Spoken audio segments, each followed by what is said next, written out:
Dans Jean chapitre 10, verset 27, Jésus dit « Mes brebis entendent ma voix, je les connais, et elles me suivent. » Entendre la voix de Dieu n'est pas un privilège réservé aux prophètes ou aux pasteurs. C'est l'héritage de tous ceux qui marchent dans la lumière. Mais pourquoi tant de chrétiens sincères n'y parviennent-ils pas?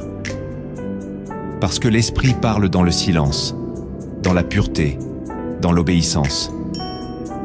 Or, notre époque est saturée de distractions, de compromis, de bruits intérieurs qui rendent l'âme sourde. L'Esprit de Dieu est saint. Il ne crie pas au milieu du tumulte. C'est pourquoi il faut sanctifier nos pensées, notre cœur, nos choix. Dans l'Ancien Testament, Dieu parlait à Moïse face à face, mais uniquement lorsqu'il entrait dans la tente d'assignation, loin du camp. Aujourd'hui encore, entendre Dieu exige un repositionnement intérieur. Et c'est ce que nous allons explorer ensemble. Avant que le Saint-Esprit puisse déposer sa voix dans ton cœur, il faut qu'il trouve un terrain pur, disponible, vidé du superflu.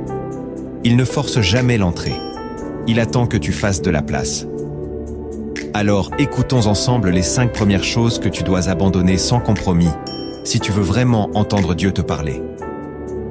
La première chose que tu dois abandonner, c'est le péché volontaire. Tu ne peux pas espérer entendre la voix du Saint-Esprit tout en caressant consciemment ce que Dieu est. Le péché volontaire n'est pas une faiblesse, c'est une rébellion. C'est savoir que quelque chose attriste Dieu et choisir malgré tout de continuer. Dans Ésaïe chapitre 59, versets 1 et 2, il est écrit « Non, la main de l'Éternel n'est pas trop courte pour sauver, ni son oreille trop dure pour entendre.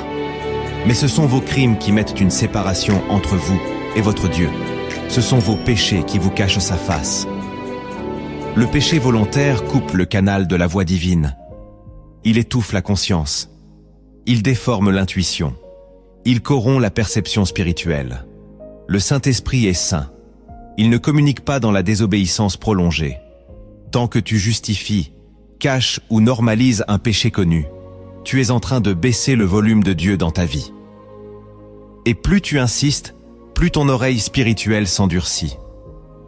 C'est comme un mur que tu construis pierre après pierre entre ton cœur et la voix de Dieu. Et ce mur devient de plus en plus épais. Mais si aujourd'hui tu confesses, renonces, détruis et pleures devant Dieu, alors le mur s'effondre. Et tu verras, une douce clarté revient. Une paix profonde t'envahit. Et la voix du Saint-Esprit recommence à murmurer. Ce n'est pas Dieu qui s'était éloigné. C'est toi qui étais en train de l'étouffer. Mais il est fidèle. Il revient dès que tu ouvres. C'est la promesse de 1 Jean, chapitre 1, verset 9. Si nous confessons nos péchés, il est fidèle et juste pour nous les pardonner et pour nous purifier de toute iniquité. Tu veux entendre Dieu? Alors commence par lui redonner la place qu'un péché avait volée.